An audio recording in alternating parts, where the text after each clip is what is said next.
I'm Kyle Thompson. And you're listening to General Intellect Unit. And this time we are talking about Kentucky Route Zero, specifically the second interlude called The Entertainment. Usual stuff. If you didn't catch the first couple of episodes, go back a few and pick them up from there. The Entertainment is strange. Kyle, what do you make of all this? This is a pretty weird little interlude. Yeah, I think the key for me here is that this was a bit of an experiment similar to Limits and Demonstrations, in that this was originally a VR game for the Oculus Rift. And the version that has come down to us in the contemporary, the sort of contemporary version, the one on PC at least, where you have the little fancy menu that connects all the different interludes and chapters, it no longer has VR support.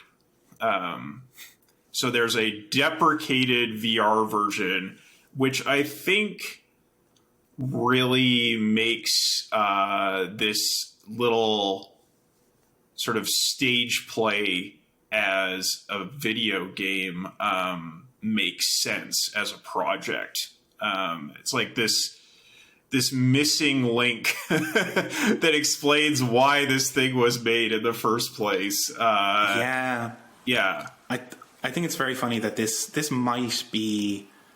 could be maybe one of the best releases ever for the Oculus Rift, and yet it's the one that's not supported anymore. Yeah, no, for sure. Yeah, I certainly found that it really suffers without VR support. So I think the first time I played this, I played it on using a controller. And using I think it allows you to use the analog stick to move the camera. And that wasn't so bad because, essentially what this is it's like a stage play where you are put in the part of a cast member, who is on stage but has no speaking part. So in front of you is the action of the play, and behind you is the audience. And in order to progress the action of the play, and at certain points, there's just like little text things you need to read behind you, probably to just like, to make have a little neato VR immersion experience. You need to pan the camera around, and using a mouse, it's really quite tiresome to go back and forth. Although I found it to be less so with a controller, and I imagine it would be extremely natural with a VR headset or like a head tracking bit of software. That would just be like, oh yeah, you want to see what someone's going to say, you look at them, and then they say the thing, and that's pretty natural. With mouse, you're like, okay, scroll, going back and forth, and it's not as good for sure. Yeah, and it's not as slick as like, I don't know, Quake 3 or something with its like first person mouse based sort of interaction. And one sort of other tiny detail is that like the text of the play, like the dialogue, it plays automatically when you stare at something. Which means that if you take your eye off of something, it basically pauses and you can come back to it and you kind of scan around the room. Yeah, which again, very slick as a VR concept. Yeah, it's I can imagine this being a lot of fun in VR, certainly. But it also does mean that there's no interaction really, aside from staring at things. And the action progresses at a fairly fixed pace. You can click to speed up the dialogue. Oh, right. I never thought to do that, I guess. Yeah, you actually can. It doesn't like, it's not like instantaneous, but it goes faster than it would otherwise. Okay. Yeah. So I enjoyed this time around because I think I was in the right headspace for it. The very first time I ever played this, downloading it from the Cardboard Computer website, and just tried it out, and I kind of basically bounced off it immediately because I think my ADHD brain just absolutely needs something to engage with, and like some tactile kind of engagement, and also like, I don't know, the fidgeting that I do is to look away from things, which is the last thing you want to do in this game. Sure, you have to sit and pay attention, just like my teachers told me in school, which I think really rubbed me the wrong way initially. Also, I don't remember if this is actually accurate or not, but I have a strong memory of doing this the first time around with the binary downloaded from the site, and like, yeah, you look around the theater, right? So like the stage, you're on the stage, and the main part of the stage is in front of you. The audience is behind you, but they're in theater seating, right? Like it's graduated seating up to the back, and at the back there's the exit sign in the door. And I have a very strong memory of looking at the door, and then after a couple of seconds the game quit like that, and I was like, oh my god, that is really clever. It doesn't do it this time around, and I'm starting to wonder if that's a hallucinated memory on my part, or if that ever really happened. But either way, it makes for a fun story, and it would be better if it was there. I think I did the same thing. Okay. So that must be real. On my first playthrough, because I definitely remember entering this interlude, exiting at some point, and then coming back and finishing it. So I don't know. That may be just like, just collective, fabulation on both of our parts, just tricking our brains into thinking something happened. But I seem to have some kind of memory of something like that. Yeah. I mean, this time around, I tried it. I looked at the exit sign and expecting it to do that, and it didn't. So I think maybe there must have been an expectation there anyway.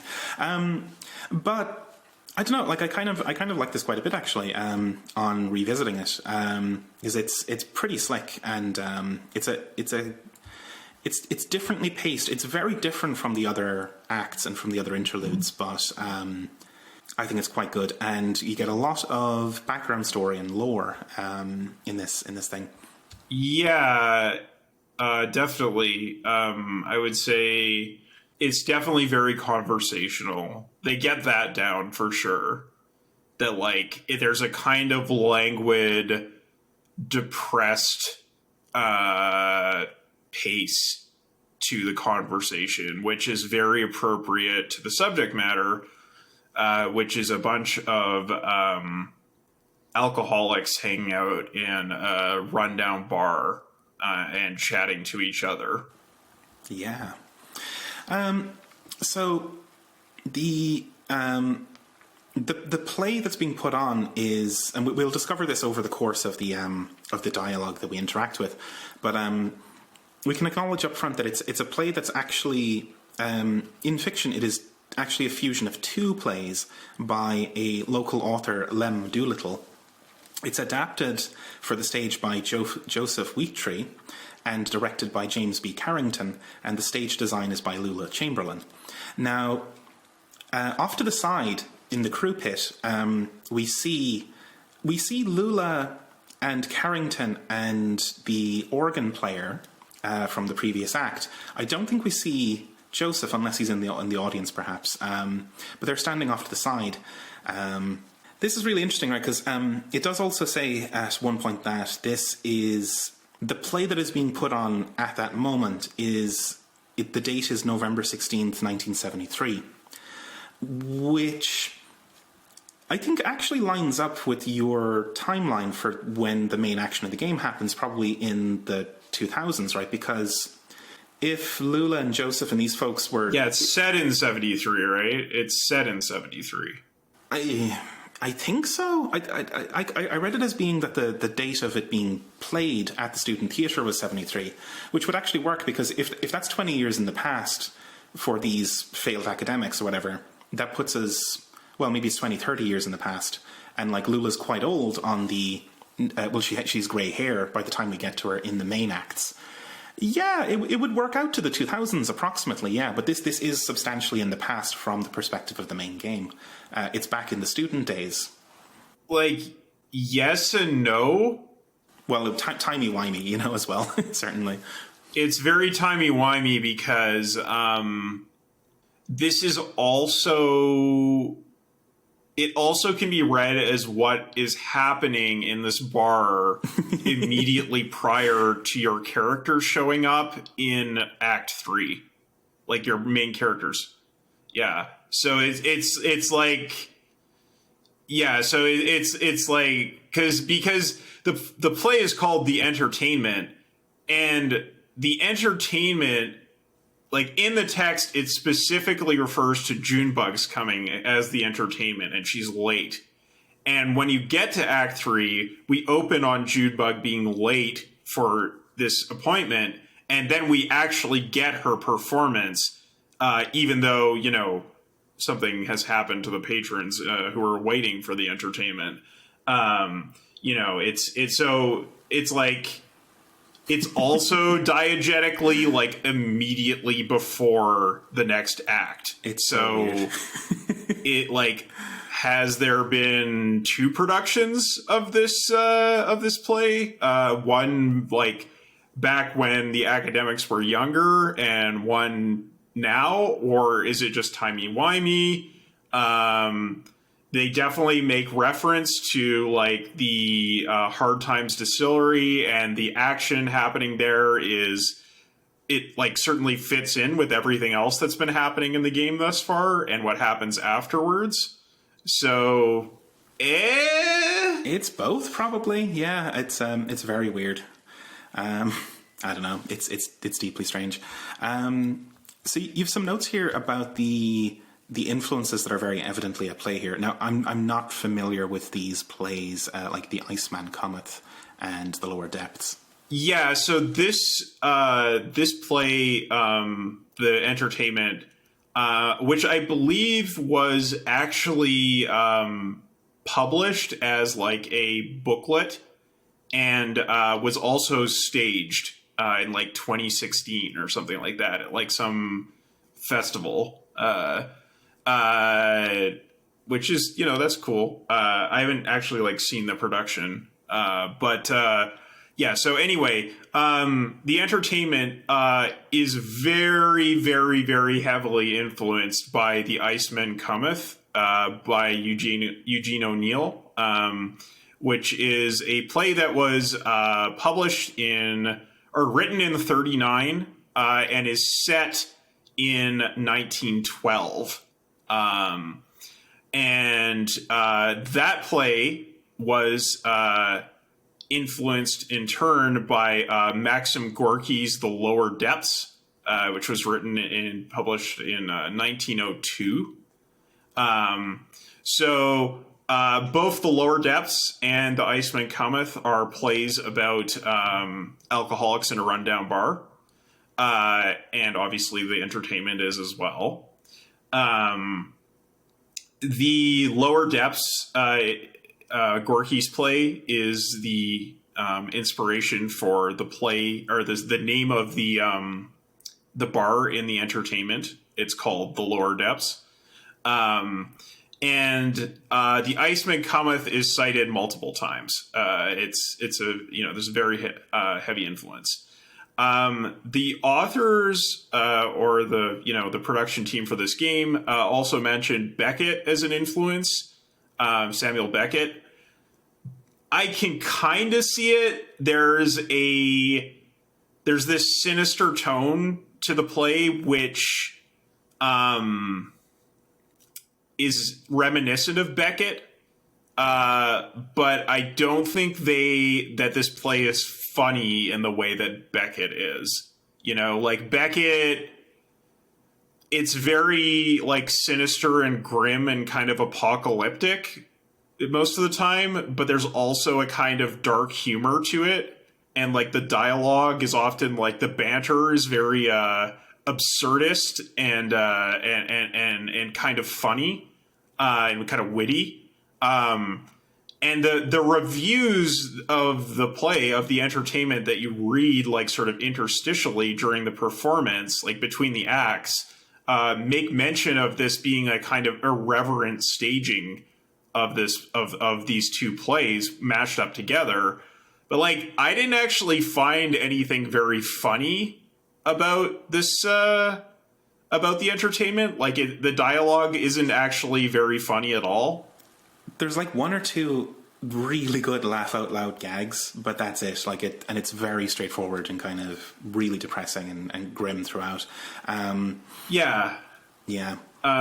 So not very Beckett-esque to me, at least. But yeah, okay. So Eugene O'Neill, writes Iceman Cometh in 1939. So this is a play about delusional alcoholics in a rundown Greenwich Village saloon in Greenwich Village saloon in 1912 in New York. Unlike the entertainment, The Iceman Cometh is very heavily focused on anarchist politics and their betrayal. So many of the characters in the play are either former anarchists or former wobblies from out west. This was a result of O'Neill being influenced by Emma Goldman, who he knew and admired. He was very famous as a playwright, and he took like 7 years to stage the play because he thought that like it just wouldn't fly in America, having this very like depressive and radically socialist theme to it. Now, the entertainment, we don't get any of that. There's a very slight kind of political tint, like a bit of an ethical turn here and there, but like really that sort of theme in The Iceman Cometh is not present in the entertainment at all. But definitely an interesting thing about that. So the main sort of theme about the play is that it deals with people's inability to live without illusions, or delusions, right? The characters in the play are, hanging out in this bar where they're barflies. They're always there. They all have their own specific delusions, like, I'm just about to rejoin the police force, or I'm just about to go back to England or South Africa, or, I'm going to make right with my political buddies or whatever. All these things that people say they're going to do and have no intentions of doing, they're just going to hang on to their delusions and keep drinking. The characters in the play are waiting for this traveling salesman, Hickey, to arrive and throw them a big party after his East Coast sales circuit. So he's, a traveling hardware salesman. He makes the rounds, and then he comes in and he he has his earnings that he saved up, and he throws a big party for everybody at a kind of regular cadence. And this is what people in this bar live for, because, it's the one sort of event in their lives that happens. However, Hickey shows up and he's become a teetotaler and is in a manic state and is encouraging them to abandon their illusions and change their lives. Which they, he's sort of like going around and preaching to all the different members of the bar, these barflies, and kind of like, you got to make a change, you got to change your lives. I see reality so clearly now that I've given up drink and all this kind of stuff, which they try to do based on his inspiration, and they fail to do. They just kind of like fall back into their own old ways after failing to change their lives. After this, Hickey himself has a mental breakdown as he confesses to killing his wife, Evelyn, because he could not stand living with her acceptance of his infidelities when he was on the road. So her unconditional love and his inability to live up to it drove him insane, and drove him to murder her. So that's kind of the crux of the play there, is Hickey's like coming to terms with this murder that he's done. He was able to function after the murder as long as he denied what he had done, but upon admitting it, he turns himself in and wants to be given the death penalty for his crime. The bar patrons, however, testify to his insanity, condemning him to a life of intolerable knowledge of his failings. So he's like, no, you got to give me the death penalty. Like, I deserve to die for the crime I've done. And they're like, no, you just lost it. The bar patrons all return to their delusions at the end, except for one of the ex-anarchists who kills himself out of despair. During the action of the play, Hickey makes a joke about finding his wife Evelyn rolling in the hay with the Iceman when he comes home, which is a projection about his own infidelities, and that's where the title "The Iceman comes from. So it's like, you know, he's going around sleeping with all these women when he's on the road, but he makes this joke about like, oh, you know, come back and she's rolling in the hay with the Iceman. So it's just a projection. Yeah. So lots of delusions, lots of despair. Debt is not really a huge theme in that play, although the bar owner does tend to give out free drinks, as we'll see in the entertainment. But essentially, we see a lot of characters in the entertainment who are named and are thematic references to characters in The Iceman Cometh. Yeah, absolutely right. Like, I had no idea about that that particular play, but yeah, the parallels are they're right there, right? Like, that's a really interesting background info. Yeah. So this play is divided up into 3 acts, and we'll go through them. And they're divided. Like, the acts are divided by lighting changes. The lights fade in and out. So when you launch the executable, the lights fade in, and you're, as I said, you're sitting. Your point of reference is that you are sitting at a table at a bar, but like it's a stage bar, right? So there's lighting from behind. And the 2 characters at the bar in front of you are Harry and Evelyn. And there's note here that Harry's name is clearly a reference to Harry Hope, the proprietor of the bar in The Iceman Cometh. And he is also the proprietor of the bar here. Yeah, and so Harry in The Iceman Cometh, his like character background is that he hasn't left the bar since his wife died. And after like 20 years, his birthday's coming up, and when his birthday comes, he's finally going to take a walk around the block, like the first time he's left the bar in 20 years, and everyone's all excited about it. Yeah. Our Harry character here in front of us maybe has left the bar at some point in the last 20 years, but he seems like he hasn't. He seems like that could be true of him too. Yeah, almost never, if at all, because again, his wife has died, and I believe his wife has the same name as Harry Hope's wife in The Iceman Cometh. Bess, I believe, yeah. And Evelyn is Hickey's wife in The Iceman Cometh. That's where the name is borrowed from. Fun. Yeah, and she's an offstage character in The Iceman Cometh. She is talked about a lot, but we never see her. There's no like flashbacks or anything like that. Yeah, she's just murdered and talked about. But the entertainment reverses this. So Evelyn is the onstage character who is talking to Harry all the time. And her husband is the offstage character who is talked about. And her husband is, again, a hardware salesman, same as in The Iceman Cometh. But she's the one at the bar who is just constantly talking about, like, well, is he going around sleeping with women on the road or is he not? I'm just stuck here minding the hardware store. Yeah, it's a really fun reversal, right?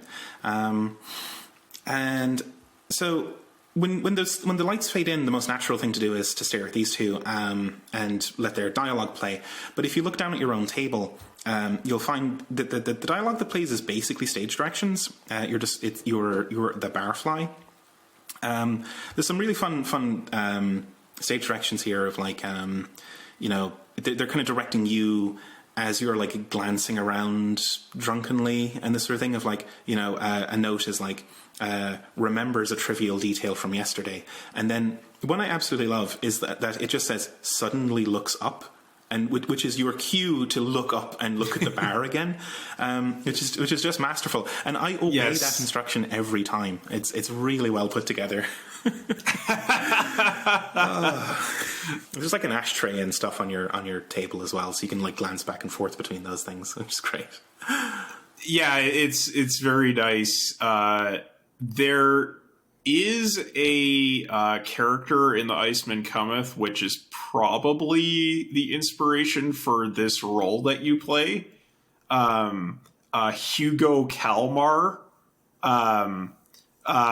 He is a character who is on stage for most of the play, but is passed out drunk most of the time. He's like a former anarchist who kind of like wakes up and quotes the Old Testament sometimes, but most of the time he's just playing being passed out drunk. So I think that's probably what they're referring to, of this barfly who's there but doesn't really have an active part in the play at all. Mm-hmm. Yeah, or just to act as the player camera. But it's a really wonderful example of like inducing, like taking the player into the action and making them really participate in it, without obviously interacting with anything, right? Like your participation is to be the bewildered amateur actor who's sitting on the stage and pretending to go along with what's happening here. You are talked about a lot, but never talk. There are some great lines. There's some really fun lines where you're referred to, certainly. But Harry and Evelyn's chit chat is quite slow and languid. They're whinging about the heat. Evelyn's talking about Ted being on the road selling hammers, and you definitely get the impression it's quite hard on Evelyn, and she's very preoccupied with the hypothetical infidelities that Ted might be getting up to on the road. Yeah, some tall thing. Pick up some tall thing on the road. It's the only thing she has to fixate her mind on, and she's in this boring small town. Yeah. And like the only thing she has to do is come here and drink as well, right? And over the course of the play, she'll get progressively more drunk and agitated on these topics. But there's no beer here, only Hard Times whiskey, which is the stuff that we've encountered before, right? That's the boys from the distillery that we've heard referred to, and the crash right at the beginning with the whiskey bottles scattered everywhere. This is the Hard Times distillery, and for some reason it's the only thing they're serving.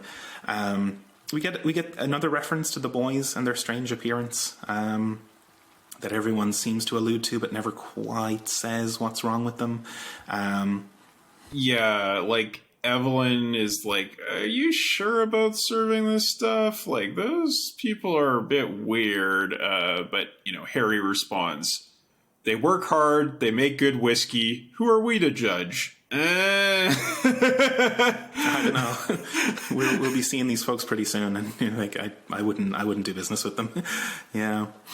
There's some dialogue here back and forth about Harry's recent vacation, which he says he took a week off to go to the beach. There's just a lot of back and forth. It's quite slowly paced, right? He's saying, "Oh, might hire a hostess, fancy this place up a bit," and like, "Oh, I went to a restaurant when I was at the beach, and they had a hostess, and it was really cool. We could do specials, we could have I don't know, chicken, on Tuesdays." And yeah, grilled chicken. It's food specials every day of the week. And then Evelyn's like, "What will we do Wednesday?" It's like, I don't know. chicken. You know, this sort of stuff. Like it's just very very slowly paced, sort of like rather hollow sort of chit chat back and forth. But but this is like the sort of delusional obsession bit from the Iceman Cometh that we're seeing here, where it's like, you know, Harry's sort of like, oh yeah, like, you know, I'll fancy this place up, it'll change, it's going to be different, like these things that he says but doesn't like actually believe. Yeah, definitely, right. Like, and they're small ambitions, right? This is the thing. Like, they are delusions, but they're extremely small delusions. You know, they're tiny. Like, it's just like, what if we had food in the bar? You know, it's like, it's not. He's not asking for a mansion. You know, it's pretty small dreams. But hey, there's also some, like, as the conversation goes on, there's some leakage where it's like, wait, hold on, you went on vacation to New Orleans, not the beach, and this sort of thing. Yeah, was it the beach or was it a pool?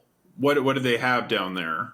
Was it they have gators? Yeah, sure, it's tons of gators. It was a swamp. It's like, was it a beach or was it a swamp or was it a pool or was it all of them? Yeah.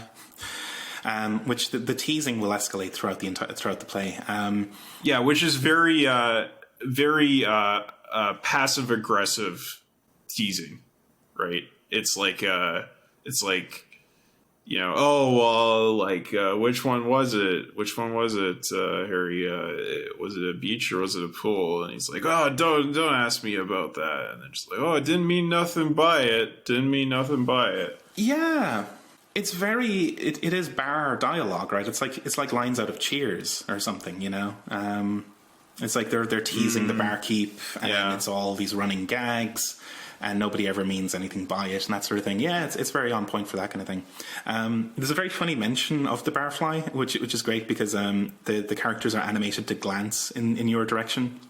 That drunk in the corner, which is a really fun little moment. Yeah, it got started earlier than you did. Or got started even before I opened up, maybe. Yeah. And they wrap up with asking, like, well, you know, stay for the entertainment. And it's like, who's on tonight? Junebug. And Evelyn says she'll stay. She needs a love song to get her through. And then the light changes. And Junebug is a character we haven't been introduced yet to. Yeah, this is foreshadowing. This is the first time we hear about Junebug, but is going to be a major character going forward.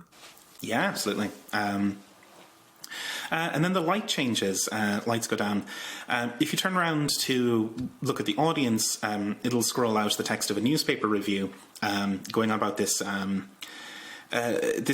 two obscure plays by a local author. And the plays actually in the fiction are A Reckoning and A Barfly, that they've been fused together as the entertainment. And the reviews always indicate that this is not a very good play. It's I think the quote here is an absorbing, if ill-focused drama about the ills of debt and dishonesty. And various other reviews will refer to just like kind of wooden acting and like it's really not great. Also, the fact that this is in a student theatre seems to be a thing they'll mention a few times.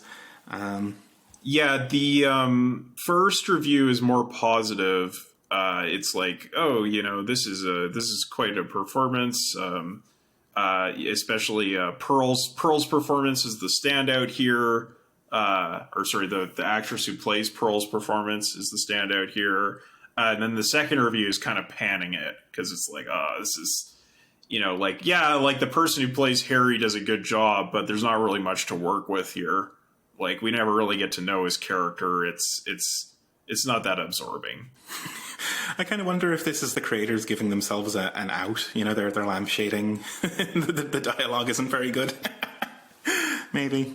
Yeah, it's kind of one of those, like, annoying, like, not wink at the camera sort of things about, like, oh, the characters are talking about how bad the story is, therefore it's fine. But honestly, it's not. It's actually not bad. It's actually quite good dialogue, I would say. Playing this is very engrossing when you're into it. Yeah, absolutely. Yeah, this is not one of those cases where it's like, you know, the characters in game saying, "Oh no, not another fetch quest." That a really annoying game trope. Indeed. But if you then turn towards the crew pit, you'll see Lula, the organ guy with his bicycle shorts, which, I mean, he's had the same shorts for 30 years. It's dedication. And Carrington. I think the organ guy is working the sound desk, it seems to be. What scrolls past us now is the set designer's notes, which are written by Lula. And she notes that there was very little set direction left behind by the author, who disappeared ages ago. And she refers to him as an enigmatic wino. And so she's had to scrap together, just like, because the stage direction is apparently just described poetically, and she's had to scrap together and use her imagination to fill out the details. I guess this also helps when it's like one of these plays is just the Barfly, and they're just inserting that character into a reckoning, so they get a 2-for-1 on some of the set design, I guess. It's kind of implied that the Barfly is Evelyn, and a reckoning is the action that starts in Act 2. And they've mashed them up together through like sort of dialogue with one another, and mostly dialogue with Harry, and it's a very weird little bit of artifice to be like, well, actually, this was originally 2 plays, and now it's 1 play. Like, that is a thing that happens, but it's like, okay, I mean, sure. Is it kind of riffing off of the salvage theme from the Bureau of Reclaimed Spaces and the sort of weird higgledy-piggledy kind of like bricolage that agency is up to? Just like stitching things together? Is it just kind of riffing on that kind of theme? Yeah, maybe. It's I'm sure it's like a reference to something or something that was meaningful to the writers, but we don't get much out of that sort of fabricated history of the play. No. If we stare at the jukebox then, and I think this is always true, but the jukebox plays out some of its audio cues and like the track names of some of the background noises, like ambient 01 and traffic noise and like swamp noises and shit like that, which is very cool. But what you're kind of doing here is trying to trigger the events that will get the lights to fade back in. I have to confess, I kind of found some of the way the lighting is handled in this a little bit much, because I think a couple of times that I've played this, I've played it on a TV that wasn't terribly good, and so it actually looked like the screen was fading to black because the lighting is just too low in general, and it fades back in too slowly. So like once the light fades out on the stage, if you turn around, the audience might not actually be visible to you, and so you might find yourself pivoting in the dark for like a good couple of seconds before things seem to come back in. I don't know. Yeah, if your TV is properly calibrated, or if it's a better TV, there are some definite neat things about this, and I could see it working in VR, where all the light from outside is shut out by the little like eye guard thing that you wear.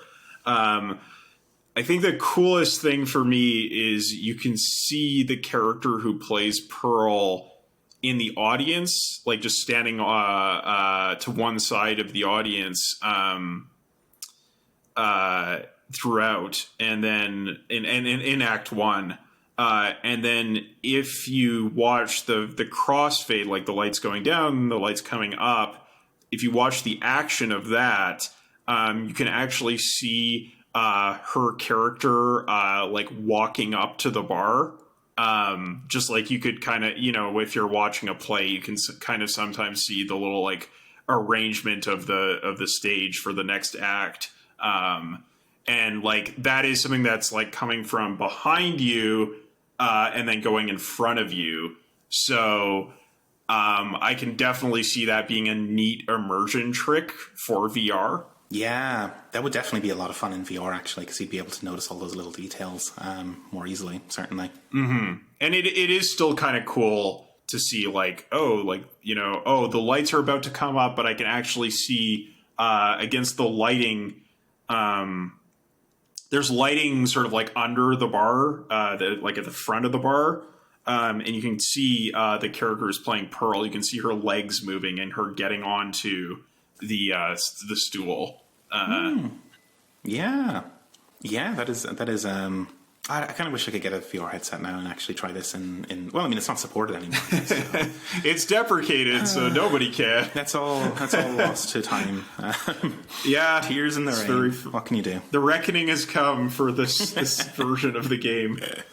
Oh, no.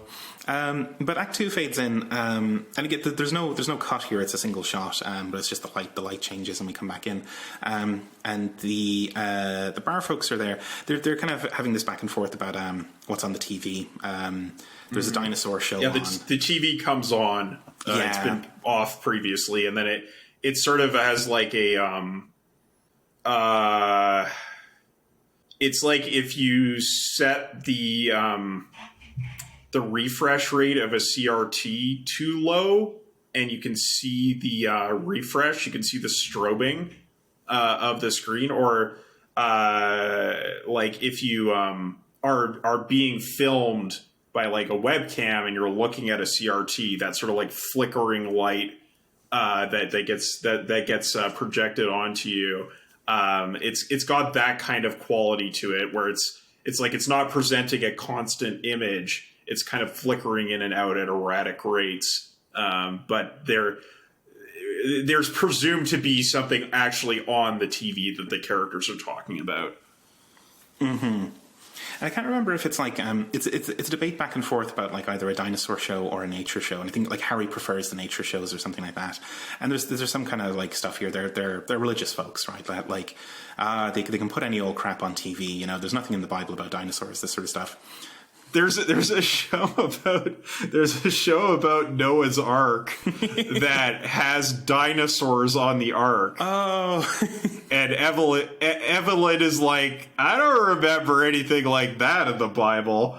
It's like one of those like stupid creationist shows where they kind of like try to make some kind of harebrained like mashup of scientific knowledge with biblical stories. Yeah, which is fun. But we get a bit more of the teasing about the questioning of the vacation, right? That like he was saying it was the beach, but now he's saying it was poolside and New Orleans. I don't know. Yeah, the passive aggressive needling of Harry about the vacation is the thing that reminds me the most of Beckett in this play. That's sort of like sinister undertone to dialogue is very Beckett. Yeah. Then this new character Pearl enters, and she's looking for her parents, wondering if they've been in yet. She needs to talk to them. We've got a note here. Pearl is from the Iceman Comet also. Yeah. So Pearl, there's a lot of characters in the Iceman Comet. Pearl is one of them. She is one of the sex workers who works for the night bartender. So the character of Harry in this play kind of rolls in with two other characters. There's a daytime bartender and a nighttime bartender. And in this case, they're all rolled in with Harry, the proprietor. But Pearl is one of the sex workers who works for the nighttime bartender. But like her character doesn't really have a whole lot of thematic connection to Pearl in the entertainment. It just seems like it's the name and not much else. Right. Okay. Pearl here is really one of the standout characters. I think she's fantastic. She's saying she's got off early from her shift at the pawn shop. There's a little bit of back and forth with like Evelyn's hardware store isn't doing too well. You know, Ted being out on the road shilling for quality hammers and chasing skirt apparently. And Evelyn's getting more drunk and emotional as this evening wears on. Yeah, she makes a lot of references to him doing this, right? To being out chasing skirt, but like Harry's constantly like, oh no, he's a good guy, he wouldn't do that. And increasingly, like at the start of the play, like it seems like, you know, he's just trying to comfort her. But as it goes on, it increasingly becomes more and more plausible that actually Ted is a good guy and would not cheat on Evelyn. And this is something that she's like making up in her mind in order to just try to like find some sort of escape out of this really depressing and restrictive life situation she's found herself in. Yeah, that was my read on it too, right? That like she's kind of trying to trick herself into imagining that this is going on, because she wants out one way or the other from this life. And later it'll be more like, oh, I just want him to come home, or just want to be done with this. Either one will do. And like she flip flops back and forth a little bit, but like either way, you definitely get the sense that she just wants some way out. And if that means imagining these elaborate sort of fantasies, then that'll have to do.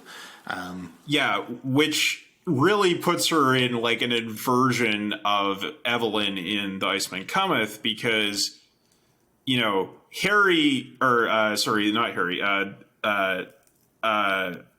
Hickey, the salesman in The Iceman Cometh, you know, he's the one with the Iceman Cometh line, making these fantasies about Evelyn sleeping with people while he's actually out on the road sleeping with women. And Evelyn is portrayed as like this small town girl who, you know, he went out, made some money, got married to her, and she had to like stay at home while he was out on the road and, you know, actually chasing skirt. And she's very much presented as this kind of like saintly, long-suffering character who just has this like unconditional love for her husband, and which is like, you know, a kind of like unworldly, intolerable presence of like, she's just too good and I'm so shit and I just can't deal with it, so I have to murder her, right? That's the story. Classic dude logic. Yeah. Whereas with Evelyn in this play, Evelyn is the one who can't deal with her husband's, like, you know, good, honest qualities. And she actually just wants out of this small town situation. She's not infinitely patient and just kind of like calm and has unconditional love and all this kind of stuff. She's really like tormented. And she's the one having these like kind of Iceman Cometh fantasies about her husband. So it's a real inversion of the characters from what is in O'Neill's play. And O'Neill does get a mention as I believe the owner of the pawn shop is named after him. I think so. Yes. Yeah, those are fantastic. That's all fantastic context, right? Like I had no idea that there was so much of the DNA of the Iceman Cometh in this.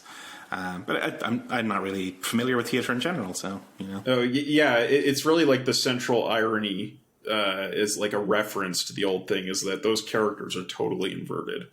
Huh. Fun. So we get more of this kind of needling about the vacation. Harry's getting his stuff mixed up a bit more and getting a bit more stressed about it. And we get this again, the refrain of like, we'll wait for the entertainment. You know, it's almost like a kind of when the characters say the line, it's almost like they're going to wink at the camera. You know, I guess that's maybe like in the fantasy, this is the kind of stiff dialogue that the reviews are complaining about, because it's like the refrains are just a bit too heavy and on the nose, perhaps. You know, that like, especially when they switch into the mode of talking about Junebug, and it's like, well, I guess I'll sit here and wait for the entertainment, and, you know, like wink at the fucking audience or something. Yeah. Yeah, I mean, like I feel like it's very much a Waiting for Godot like reference, right? Waiting for Junebug. Godot will be here soon, but he's late, right? Like that's a constant refrain in Waiting for Godot, which is again the same thing, right? Of like the play is called Waiting for Godot, and the characters are constantly talking about Godot and waiting for Godot. Like there's, it's very like, say the line, Bart. Whenever Poochie's not on screen, the other characters have to be asking, "Where's Poochie?" Yeah. Where's Godot?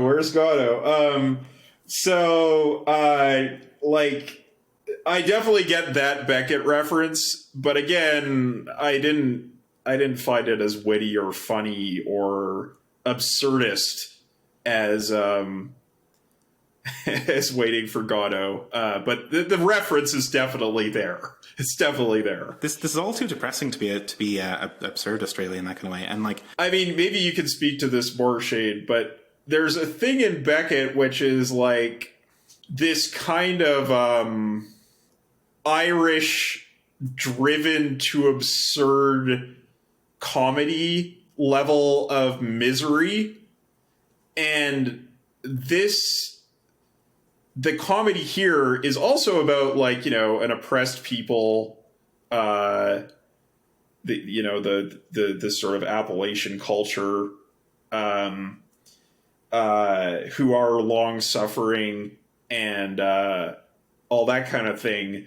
But it's very sullen in a way that it just doesn't. It's not the same thing as that kind of Irish humor. I'm in agreement there. Yeah, I think the Irish humor is that kind of like it leans on pretty extreme gallows humor to make that kind of levity punch through, and that's not really in evidence here. I guess. So yeah, it could be an attempt in that direction, certainly. Yeah. But yeah, it doesn't have that quality of like things are so bad I'm driven to absurdity and driven to kind of like, oh, I'm just acting crazy, like side of things. That just doesn't come up here at all. It's very downbeat. Mm-hmm. Speaking of downbeats, Pearl, the reason she needs to talk to her parents is that she needs to talk about their bar tab, and she won't be covering it anymore because she's going to leave and head west. Harry is instantly perturbed by this. He's like, "Oh, hold on, a debt's a debt now." And that the thing about debts is you'll never know when they'll be reckoned and called in. So we get this like sinister note creeping in. Yeah, this is like where the action of quote unquote the reckoning second play starts within this one mashup play. Yeah, definitely, right. But Pearl's lines here are fantastic because she says that she knows all about debt, and quoting, "It's all around me like a thick grey fog. It's in the air I breathe. At the pawn shop they have a new financial technology." And it's like, oh no, they invented a new kind of debt. Yeah, people are like, what? A new debt? What the hell is that? Yeah. And she explains from like, well, hey, look, you know about secured loans, right? And what the boss has dreamt up is a payday advance. We're gonna fucking screw these people even harder. And then what they do is they sell the pile of debts to the bank, and then they make fucking tons off it. And it's grueling, right? And like, but also she mentions that like, oh, I'm the ambassador of this new program, right? And basically because, like, she's a woman of color, and the boss wants to put a brown face in front of the customers so that they'll trust, and they'll trust that they're not going to get screwed over. Yeah, you could trust me, I'm one of you, I'm kinfolk. Nah. Mm-hmm. Yeah. And so she wants out, for good reason. And but there's something very sad here. Like she wants to just leave, go west, and like her ambition is to get a job at a credit union, something ethical. And this is like, again, this like, these are very small dreams that are being crushed. These are not grand ambitions in the slightest. It's like her only ambition is to just not be complicit in fleecing her own people, or like people like herself, right? Like And like, yeah, it's not a huge thing to want. You know, it's like some minor fucking ethics in what you're doing. Yeah, just wants out of that like most predatory, vicious form of finance capitalism, right? Mm-hmm. It's even more vicious for being so small time, right? Because like we have finance capital in two different registers here. We have it as the distillery and as the Consolidated Power Company, and then we have this like 2-bit pawn shop, small business tyrant jackass who's like got just the smallest and shittiest version of that, and just fleecing rubes instead of like taking over companies and stripping them and letting miners drown. You know, that's big cakes. This is small biscuits going on here. Yeah, he's referred to as like an alcoholic. Long time. He's been doing this forever. He's off stage, but this O'Neill character, he's he's not a good guy, obviously. This really made me think back, like, to when I was a kid, and like I grew up on the poor side of town for much of my childhood, and we had these payday loan places like everywhere, and like I remember there being one like in the like just adjacent to the food court in the local mall, and thankfully it was something that, as poor as my family got, they only ever got into credit card debt and not into payday loans. But it was always this presence, this like strange thing of like, if you were like truly lumpen, like if you had like really fallen out the bottom of the working class, like they were there, they were there ominously in the background. So just really had a strong memory of that triggered. And then that thing about the credit union is really easy to sympathize with, because like, that's like something that I entertained doing when I was younger. I was like, oh, if I just got a job as like a clerk at Van City, the giant credit union in Vancouver. And I was like, nah, actually, that's impossible. That's way out of my line of expertise. Again, small dreams being crushed, Yeah. Oh, no. Yeah. But for the same reason, right? Like, I want to do something ethical. I don't just want to do something meaningless and predatory with my life, right? It's like, all I want is to not work at the Stamping on Puppies farm.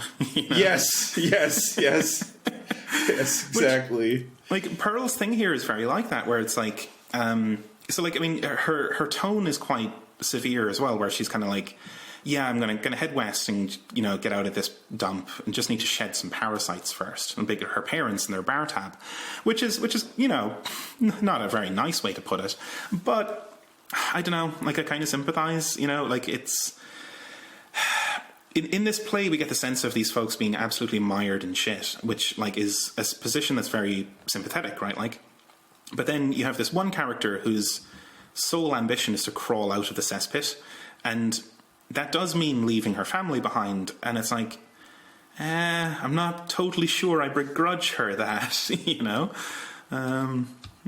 but also maybe it's not, the other people she'll be leaving behind are not going to be in a great shape because of that, but also like, I don't know, like it's a real fucking mess, and like it's getting at that sort of thing here of like, the way these institutions and the operations of capitalism kind of rip things to shreds, including families, just routinely, and like, but in a way where it's like you can't really totally imagine what you would do otherwise. Like, yeah, it's like the kid really has to kind of develop this resentment for the bullshit that's going on, and then abandon her family because, like, realistically, what the fuck else is she going to do? What else would you ask this person to do? And look, yeah, it doesn't work out great, and it's not going to work out great for everyone. But like, it's bad shit all around. And I do sort of admire what Pearl is trying to get to here.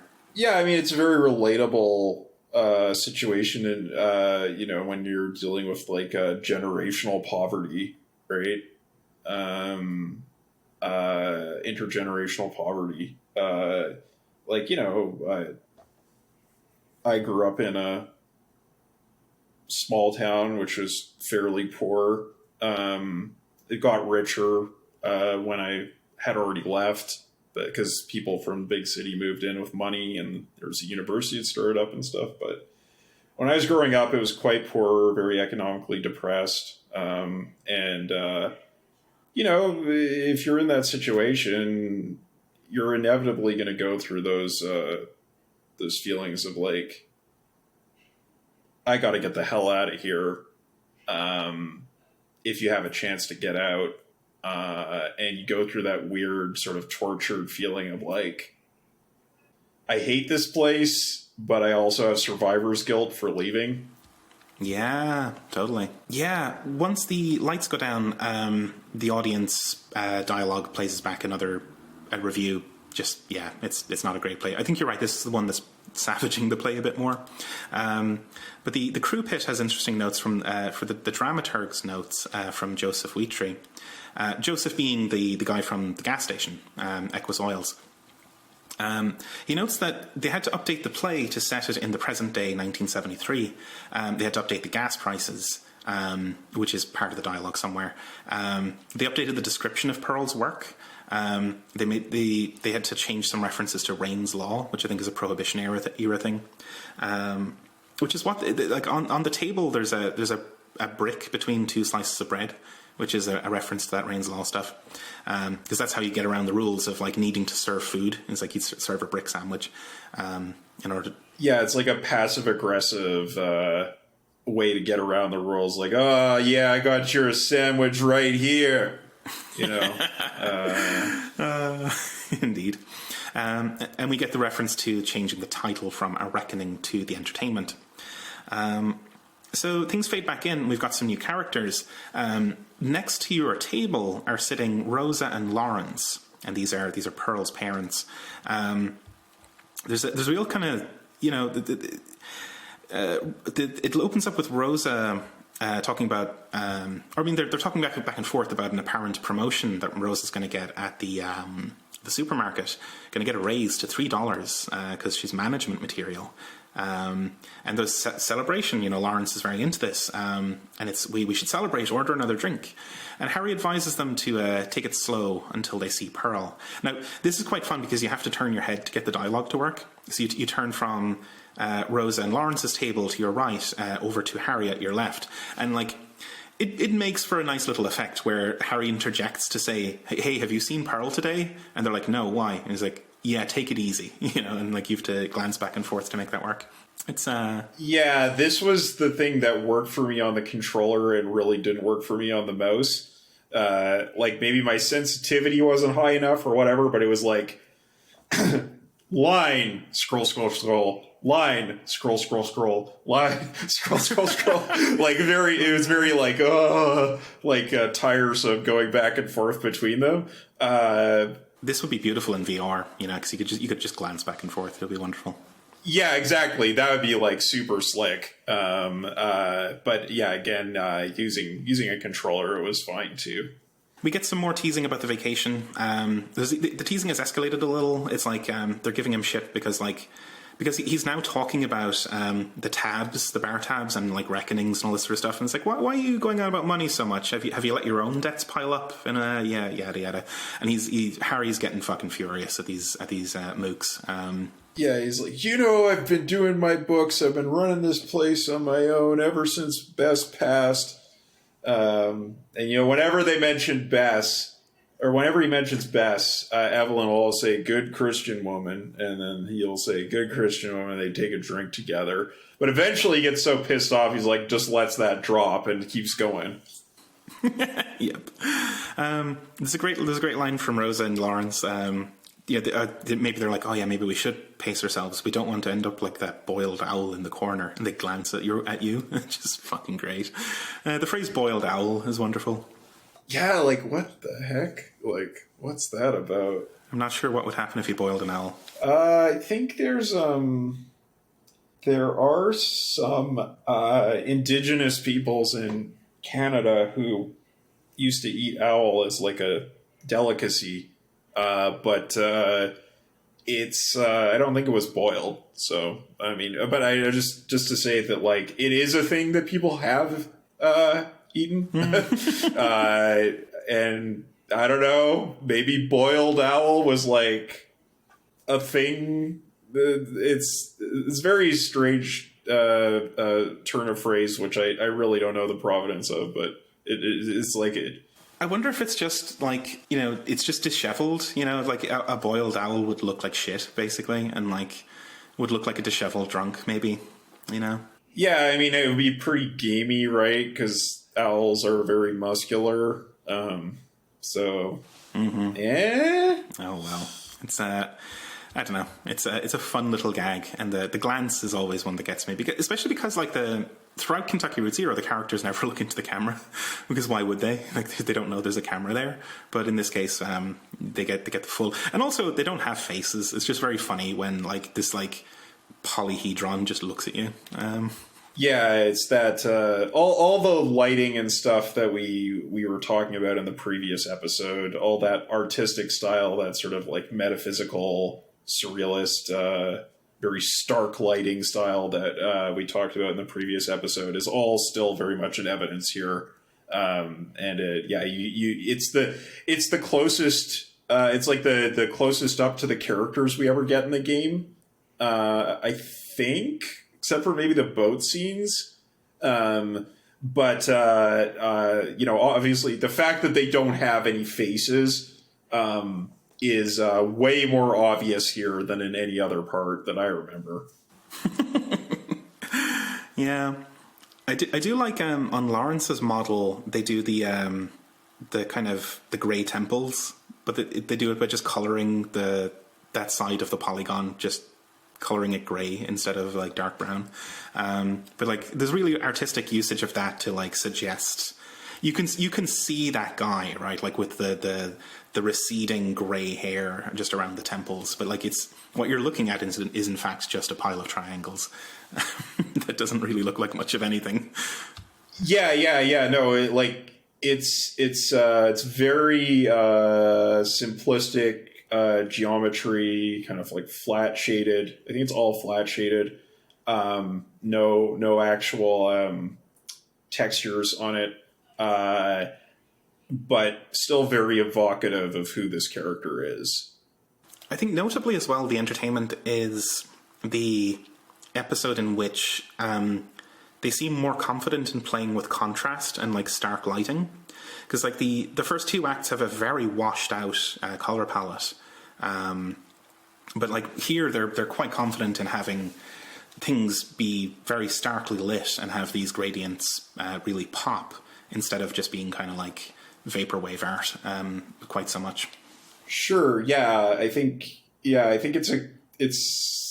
again, it partially has to do with the camera being so much closer to the action, whereas typically it's very zoomed out. We get these very wide shots, which give that sense of like, you know, the characters being adrift in a world that's larger than them, and like they don't really know what they're doing, where they're going, what's going on. But here it's quite tight in on the action. Yeah. Yeah. Oh, while we're speaking about close shots of the characters, if you go to the wiki, not like Wikipedia, but there's a wonderful wiki for this stuff called Consolidatedpower.co. And if you go through to there, they have links to what the creators call Wrongles, which are hosted on their site, which are little, I guess, JavaScript like programs that like render the models in a scene, and they render them really up close, and you can like pivot around with the mouse, view like a 3D model viewer sort of thing. They're really fun. You can click through and just be like, oh yeah, I can see Conway and Junebug up close, and like swing the camera around, which is quite cool. I'll try to get a link to those in the show notes if I can. But speaking of lighting, the lighting changes again. If we pivot to the writer's notes, there's like an interesting little quote from the author, from Lem Doolittle. It's this kind of thing like, oh, at this point in the play, maybe the audience considers leaving. Let them. The theatre is not a prison, and all this kind of stuff. Which is, I don't know, he just seems so full of himself. It's fucking hilarious. Like, I don't know. I don't understand my art. Yeah. It's like, well, if they're getting just fucking tired and they're going to leave, then let them. This one confuses me, though, because this is a lighting change that isn't signaled as an act change. Because usually if you stare at the jukebox, it'll tell you what act you're on. It'll, like, act 1 sound cues, act 2 sound cues. This one doesn't go to act 4, which is a bit strange, but hey. Once the lights come back on, Pearl is back. Evelyn is more drunk than ever. And they're having a back and forth about, is it better to stick with family or better to split? Like Evelyn is ping-ponging between these positions of like, oh, I love Ted. Oh, I just want rid of him. Oh, I love him. And this sort of stuff. And both of them want their freedom, but they're going about it in sort of different ways. Pearl's project is a bit more positive. Evelyn is in a fucking oscillator. She's stuck somewhere. Yeah, I think there's like a line where she asks Pearl if you've ever been in love. Like, have you ever been in love? And Pearl's just like, nope. Smart move.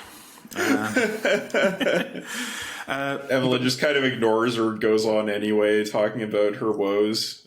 Yeah, and she's still pining for Junebug to get here. I need a love song. I just need a little bit of romance from when the world was young. But, it makes sense once we actually get Junebug's performance, which is absolutely incredible in the next act. Like, oh, I see why they were sticking around. It's actually really good. Evelyn would have loved that fucking performance. She would have loved it. Poor Evelyn. But Rosa and Lawrence are reeling from Pearl's news, so we've skipped ahead in time a little bit. And Lawrence is like, oh, you could have said something before, and all this kind of thing.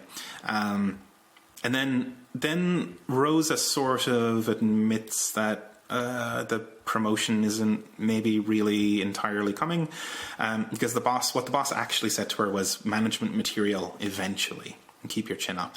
It's first, you might be management material. Like, you are management material, you might be management material, and then you might be management material eventually is the actual thing that the boss said. And I don't know, these two characters are great because it's hard to tell whether one might think, oh, Rosa's been lying about this, but that doesn't seem like the case. It seems like Lawrence just got really carried away with his initial reading of what Rosa said, and she kind of didn't have the heart to bring him down, or either that, or it's impossible to talk Lawrence out of a belief, It's that thing where if you're a depressive, you oscillate between mania and depression, and they've worked themselves up together into a mania here. And then they're going down into the depression, which is, relatable, right?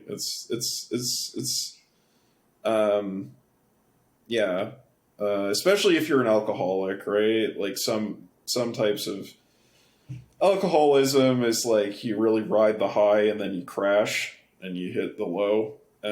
Plus, there's the aspect here where they're saying like, oh, well, we'll just wait for the music, escape from the awfulness. And you get the sense that maybe living that little fantasy for the afternoon was a fun little escape, that like maybe Rosa could believe for a moment that that was going on. Yeah, it's the delusion thing again from Iceman Cometh, right? Like these delusions are what allow Rosa and Lawrence to get by. Mm-hmm. Because, I mean, if they're going to end up in the hole eventually, by the end of the night, then you might as well have a bit of fun with the delusion during the daytime. So Junebug is late. She's probably not coming at this point. There's more teasing, and Harry flips out properly at this point. And he starts going on. He's like, he says like he didn't actually go on vacation at all. He basically sat in the bar with the door locked for a week in the dark. And he's sick of all you folks getting drunk on my dime. The money's run out. He can't even stock the whiskey without striking a deal, which is rather ominous. Don't like the sound of deals with these distillery folks. Yeah, it's very much a deal with the devil. When the capitalists really get their hooks in you. Um, but yeah, that sort of like contrast between, oh, I was out on vacation, but really like he was just he was just in a dissociative state when the bank came to him with like, you're broke, like you're basically going to go into receivership, like that, just utter despair, dissociation, just sitting in a dark bar which he hasn't left in years, not able to really like cope. Yeah. Now, what's funny here is, well, I mean, none of this is funny, but in Acts 1 and 2, you can actually visit the lower depths if you find it on the map. You can go there and the door is locked. You can hear music coming from inside, but the door is locked, and you can't really do anything at that location until Act 3.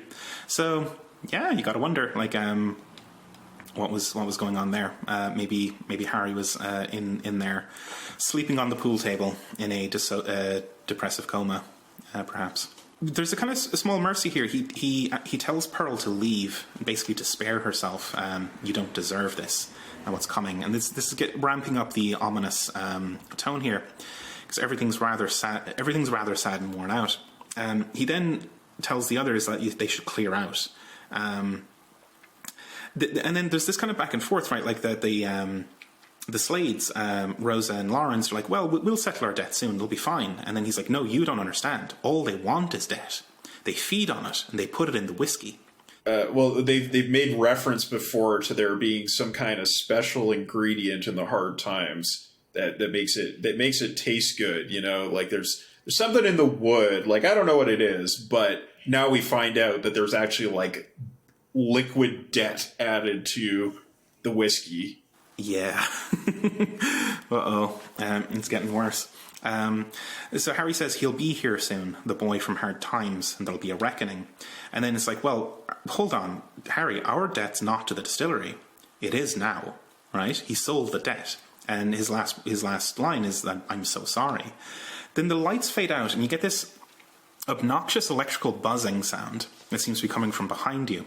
And if you turn around, you see a glowing orange skeleton with a clipboard, and then cut to black. Presumably this is the boy from the Hard Times distillery, and he's here to call in the debt. Definitely is. This is the first time we actually see the distillery people, the weird electrical skeletons. But he's glowing like a CRT, like it's kind of like a flickering, and there's a lot of like this. It's reminiscent of the early like computer CRT terminals with the amber text, on the black background. There's a lot of that going on there. Or like it's kind of like an incandescent light bulb that's about to die. That when the coil's just like kind of orangish. Or if you put it to really low light on a dimmer, it's got that kind of quality to it. Very, very analog kind of vibe. But yeah, that I really like the end of this play. Like this growing sense of doom at the end. It's really effective. Like, just, oh no. Like not only are you in debt, but like your debt's been sold and now you're going to be sold. Like Harry's been forced into sort of acting as this honeypot for these sad people, basically like a slave catcher, right? It's like, who knows what they're going to be turned into, when they get brought in. But like, this image of Pearl leaving and then the other people just like fading to black as the like, the capitalist comes in to get them, is very like, it's very evocative of that, that's small town horror. You know, you're stuck behind and things ain't gonna go well for you. Like, this is the end, right? Like, there's no getting out. Which is a very common theme in Kentucky Route Zero, right? This doom, financial doom that comes about. It reminds me of, like, I used to... I was riding one time on the bus between Vancouver and Kamloops, where I grew up.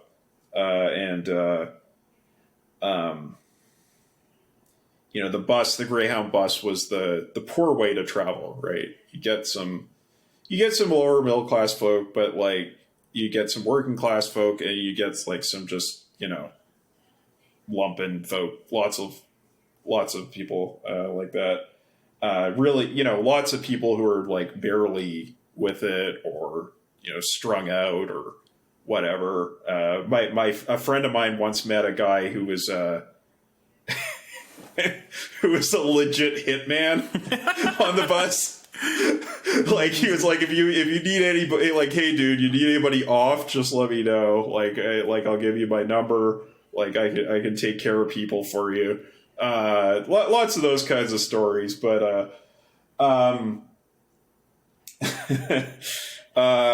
yeah, but we were talking, like, my friend and I were talking to this this girl about the same age as us on the bus, and you know, my friend and myself were, like, you know, much better off, middle class kids, you know, going to college in Vancouver, and she was just kind of coming back from town to Kamloops, and, you know, we got talking about Kamloops and, you know, leaving Kamloops, and she's like, oh yeah, Kamloops is the K-hole.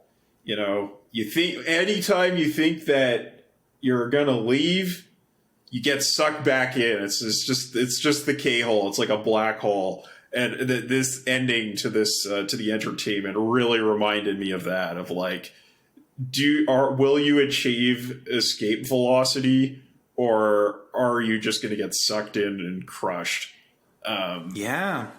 And I do love this thing for its merciless and unblinking critique of capitalism, because, like, this doesn't truck at all in the kind of, like, hedging of, like, oh yeah, I mean, debt sucks, but hey, at least we have iPhones, or anything like that, or like but at least there's a progressive angle to history or something. It's like, no, you are captured by the capital vortex.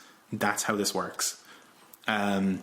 It doesn't try to equivocate in the slightest, and that's true throughout this whole thing, right? Like, Kentucky Route Zero simply has nothing positive to say about the finance nexus or about any of this sort of stuff. It is just uniformly evil and disgusting, and should be scraped off the face of the earth. Yeah.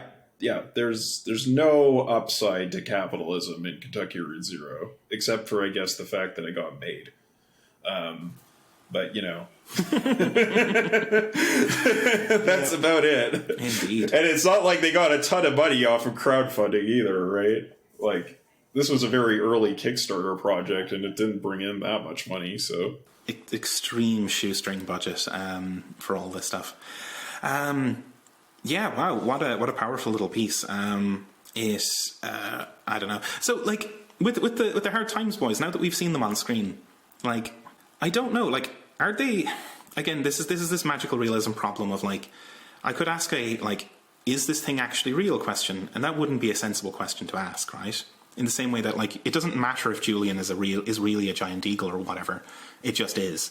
But, like, I was gonna say, like, are they really skeletons? Because they're always presented this way, and yet everyone is very reluctant to say it. Like, they just say, like, oh, they're kind of weird, right? Like, in this very off-putting kind of way, almost like they're referring to, like, door-to-door Bible salesmen or something, just like as being kind of off-putting in a way, not like glowing fucking skeleton. Yeah. No, I think it's a particular kind of horror, right, that they're going for here, where it's like, it's kind of like unspeakable evil, right? Like, don't say the name of Voldemort kind of shit. And that's he who shall not be named. And I think the magical realism angle is that people are kind of flat in their affect when they react to these electrical skeleton men. Like they never like are like, holy shit, like that's an electrical skeleton, like what the hell is going on here? Like they're definitely like, people are like, what is this? And like, the Xanadu people are they kind of treat them as like, like weird, like sort of fantasy monsters that are living down there. And like, it's like, well, our D&D party had an encounter with the electrical skeletons, but they backed off and we backed off, and we think it's kind of cool, but like I don't know, like, are they going to come back? What is their deal? We don't know. So it's very I think it kind of straddles that line between just like magical realism and horror. Well, like you're quite right that the flat affect, especially with like the protagonists, right, like Conway and so forth, they're never doing like, I don't know, like a Hunter S. Thompson thing where like, Jesus Christ, would you look at that, a giant eagle? It's like they're just like dumbstruck incomprehension at what's going on around them, and that seems to be that contributes to the horror, right? That like this bizarreness is so overwhelming that they can't even really respond to it. Yeah, again, it's that kind of like thing I think we see with the end of the last chapter, where you're in between wonder and horror in this state of like weird dissociation, which is kind of like, I don't know, like characteristic of like a traumatic childhood or something like that, right? I mean, it's certainly thing I grew up with. So yeah, that's the sort of quality of magical realism quite often. Very much like Life of Pi, right? Is like, I'm stuck on this boat with a man-eating tiger, and it's kind of incredible. It's kind of got this like Blakean, like, just sort of like fever dream quality of like incredible things happening, but also I'm just kind of dealing with it, and it's horrific. It's kind of wonderful. I don't know exactly what's going on. Did this even happen? Is this real, or is it all just a story I made up to cope? All that. God, I really wonder which character is making all this shit up to cope. Like, if this is their cope, like, what the fuck did they go through? Yeah. Well, and I that's the thing with magical realism, is you typically don't get the outside perspective where it's like, oh, now we have the straight character, or the straight man who sees things as they are, and they're like, oh, it was all just a dream. Like, you never get that in magical realism. It's always like you are in the pseudo fantasy and you're not getting out, because that's the experience. Indeed. Let me think. Any sort of final remarks on this? I guess. I don't know. This is really. I think this is a great little interlude. I think it, as you get through it, it really sells this like notion that these people are all just sort of down and out together, and that like they're leaning on Harry to foot the bill has always been a kind of just mutual understanding. It's kind of like they're all at the bottom of things and are all kind of complicit in it together, right? Like there's a sense that like they're all. It's like they're so up to their neck in debts that there's no point thinking about it anymore, right? That like, because if you owe 10,000 to the fucking distillery, then why not owe 20? There's something like that going on, and this, because debt, like as Pearl says, that debt is this kind of ambience. It's a grey fog that's around them all the time. You could then imagine why they would just never really expect the debts to ever be called in, and especially not expect them to be called in by electrical skeletons. And that sense of shattering the norm or the normality, because these people are acclimated to their dismal circumstances, but there's family there, right? There's companionship, and there's some kind of life going on here, even if it's not that much.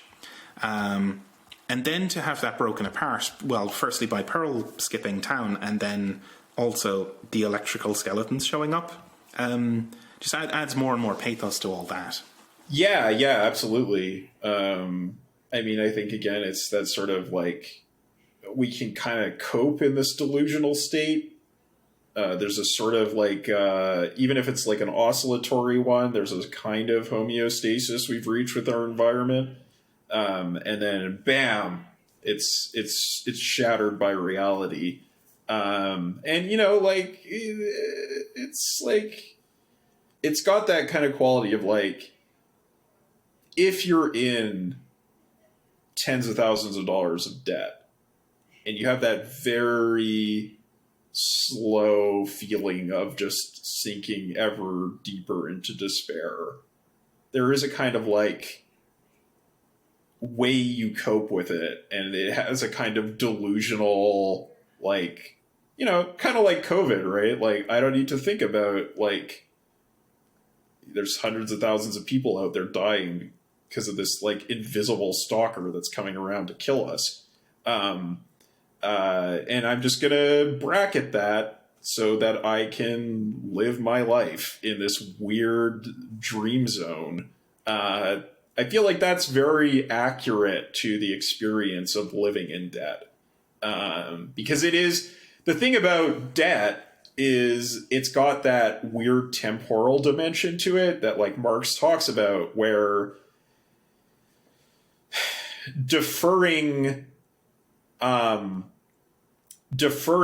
payment opens up all of these dimensions of fictitious capital that can happen, and there's a kind of unreality that is opened up between the purchase and the payment.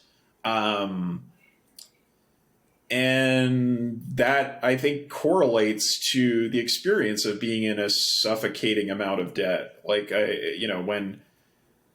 when my family was really poor, my dad was in tons of credit card debt because he was in that it's very expensive to be poor loop, right? Where my mom never really got out of this, but my dad did. But it's you buy a used car because you can't afford a new car, and then your used car is a lemon. You try to get it checked out, you try to do your due diligence, you take it to the mechanic, this, that, and the other thing. But there's not really too much you can do, and you need the car for transportation.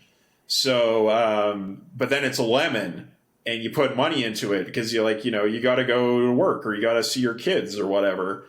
And it's like, oh, but then you don't have the money. You can't get proper credit. So then you put it on a credit card, and you don't even know much about the finance system because you're poor, and you don't have that know-how. You don't know how to, finagle things in the right way to take best advantage of it because you don't have any time because you're working all the time because you're poor. And you just kind of get deeper and deeper, and it's like really stressful. You kind of cope with it in different ways, but it's not coming due right away. Like, they're not going to throw you in debtor's prison right off the bat. You're not going to go bankrupt right off the bat. And you just live in this kind of twilight zone. And the debt just keeps growing. So yeah, I think it's very accurate to that experience. It is.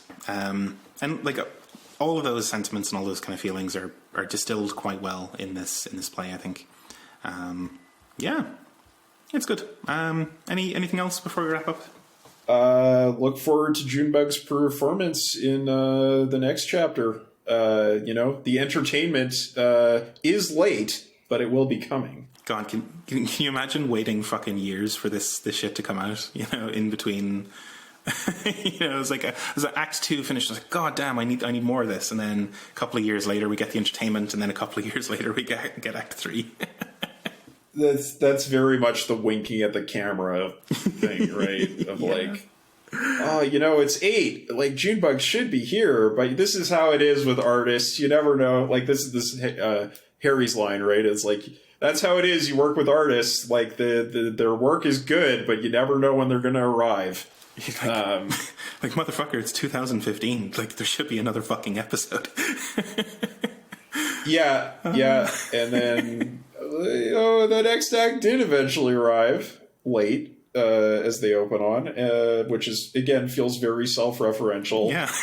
But it'll knock your socks off. It's really good. It's brilliant. Act 3 is a real fucking triumph. It is the one that everyone remembers. Junebug's performance is the number one set piece in Kentucky Route Zero. It's the one that people always screenshot. It's the one that you always see in articles about Kentucky Route Zero. It is just this incredibly staged thing. And I'm really excited to talk about it some more. It's wonderful. That's going to be a long act. It's going to have to be a 2-parter, I think. Because that one's long. Act 4 is long, but yeah, it's going to be great. Thanks, listeners. It's been wonderful. And we'll be back in a couple of weeks with Act 3, Part 1. In the meantime, you can catch us on Twitter at GIUnitPod. We're on Facebook. We're on the internet, all that kind of stuff. You can go to patreon.com/generalintellectunit. Throw us a couple of bucks a month to help support the show and get access to the community Discord. And you can also check out Emancipation.Network and have a look at our sister shows, Swampside Chats, From Alpha to Omega, Jumpsuit Utopia, and Mortal Science. They are all excellent. And there's a new Mortal Science out, which is a very good episode. Yeah! Speaking of the entertainment will arrive someday. I'm just like sitting there looking at my watch going, wow, it's 10 o'clock and Mortal Science still isn't here. Esri said she'd be here at 8. No, I don't mean to be mean. No, it's just... But yeah, it feels like a Kentucky Route Zero thing with that show, where it's like, it'll eventually show up, and when it does, it'll be great. Mm-hmm. But they're both very careful works of art, I think. A lot of work and attention is put into both of them. For sure. Yeah. But hey, definitely check those ones out. They've been absolutely fantastic. But yeah, I guess until next time, thanks for listening, and we'll catch you again in a couple of weeks. Bye-bye. Bye.